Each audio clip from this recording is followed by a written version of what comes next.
स्वागत है आज के इस दिलचस्प विश्लेषण में, जहां हम हरियाणा की एक बेहद पुरानी और अनूठी परंपरा के पीछे छिपे रहस्यों को डिकोड करने वाले हैं। बाहर से देखने पर जो सिर्फ एक शोर या जश्न का हिस्सा लगता है ना, दरअसल उसके भीतर अर्थ की कई गहरी परतें छिपी हैं। तो चलिए, बिना किसी देरी के सीधे इन सांस्कृतिक, धार्मिक और वैज्ञानिक मान्यताओं के पीछे के असल तर्कों को समझते हैं। अचानक हवा में गूंजती हुई धातु की एक बेहद तेज झंकार, ये कोई मामूली शोर नहीं है, बल्कि एक नवजात शिशु के दुनिया में आने का एकदम स्पष्ट और गूंजता हुआ संकेत है।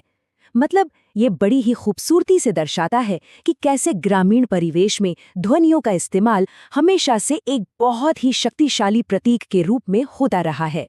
देखिए, ये परंपरा मुख्य रूप से हरियाणा से जुड़ी हुई है।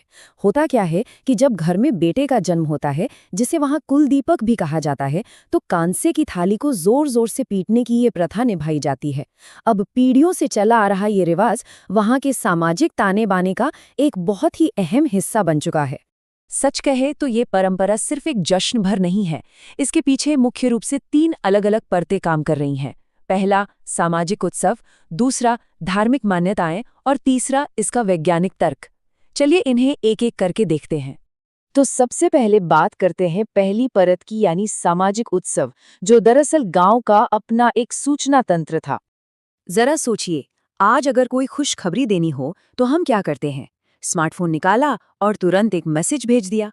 लेकिन उस दौर की कल्पना करें जब कोई आधुनिक संचार साधन नहीं थे, मोबाइल फोन नहीं थे, तब संदेश कैसे पहुंचते थे? ऐसे में ध्वनि ही उस जमाने का ब्रॉडकास्टिंग सिस्टम हुआ करती थी। थाली बजाना दरअसल पूरे गांव को, पूरे मोहल्ले को ये बताने का एक सामूहिक और बड़ा ही व्यावहारिक तरीका था कि भाई घर में जन्म हुआ है। कह सकते हैं कि ये उस समय का अपना ग्रुप मैसेज था। अब आते हैं दूसरी परत पर, जो जुड़ी है धार्मिक मान्यताओं और नकारात्मक ऊर्जा से बचाव से। इस पूरी प्रक्रिया में इस्तेमाल की जाने वाली धातु बहुत खास होती है। हम बात कर रहे हैं कांसे की, यानी ब्रॉन्ज। हिंदू मान्यताओं में अगर देखा जाए तो कांसे से पैदा होने वाली विशिष्ट झंकार और उसकी गूंज को बहुत ज्यादा शुभ माना जाता है। पौराणिक मान्यताओं की माने तो ऐसा कहा जाता है कि इस तेज और गूंजती हुई ध्वनि से जो वाइब्रेशंस, जो कंपन पैदा होते हैं ना, वो घर से नकारात्मक ऊर्जा को पूरी तरह से दूर कर देते हैं। हम सब जानते हैं कि नवजात शिशु बहुत ही नाजुक और संवेदनशील होते हैं, इसलिए इस ध्वनि को एक आध्यात्मिक ढाल के रूप में देखा जाता है जो बच्चे को बुरी नज़र से बचाती है।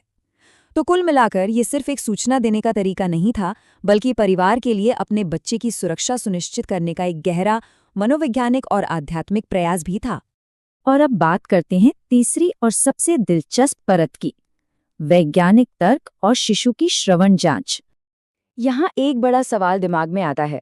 एक छोटे सोते हुए नवजात शिशु के पास इतनी तेज आवाज करने के पीछे क्या कोई ठोस वैज्ञानिक तर्क हो सकता है? क्योंकि आमतौर पर तो बच्चों के पास एकदम शांति रखी जाती है ना? फिर इस तेज शोर का क्या मतलब है? और सच बताएं तो यही वो सवाल है जो इस पूरी परंपरा को देखने का नजरिया ही बदल देता है। दरअसल इस लोक मान्यता के पीछे एक बहुत ही स्पष्ट प्रक्रियात्मक तर्क छिपा है। इसे ऐसे समझते हैं। पहला कदम है थाली को जोर से बजाना। दूसरा कदम है ये बारीकी से देखना कि क्या शिशु उस अचानक हुई आवाज से चौंकता है या कोई प्रतिक्रिया देता है। और तीसरा कदम, अगर बच्चा प्रतिक्रिया देता है तो इसे उसकी सुनने की क्षमता, यानी हियरिंग पावर के बिल्कुल स्वस्थ होने का प्रमाण मान लिया जाता है। जरा सोचिए, जब आधुनिक चिकित्सा उपकरण नहीं थे तब ये कितना त्वरित, अनौपचारिक और बेहद व्यावहारिक तरीका था जिससे परिवार तुरंत ये जान पाता था कि उनका बच्चा स्वस्थ है। ये बात सच में हैरान करने वाली है कि कैसे एक साधारण सा लगने वाला काम असल में एक बुनियादी स्वास्थ्य जांच का काम कर रहा था। तो इस तरह हम देखते हैं इस परंपरा की अलग-अलग परतें जो इसे महज एक कर्मकांड से कहीं आगे ले जाती हैं। सामाजिक जुड़ाव, आध्यात्मिक सुरक्षा और स्वास्थ्य जांच, ये तीनों आयाम इस परंपरा में इतने गहराई से गुथे हुए हैं कि इन्हें किसी भी तरह अलग नहीं किया जा सकता। अंत में ये पूरा विश्लेषण हमारे सामने एक बहुत ही प्रासंगिक सवाल छोड़ जाता है। हमारे आसपास ऐसी कितनी और रोजमर्रा की परंपराएं होंगी जो ऊपर से देखने में तो केवल एक कर्मकांड का आवरण ओढ़े हुए हैं, लेकिन अपने भीतर ऐसे ही शानदार व्यवहारिक या वैज्ञानिक उद्देश्य छिपाए हुए हैं। वाकई ये सोचने वाली बात है।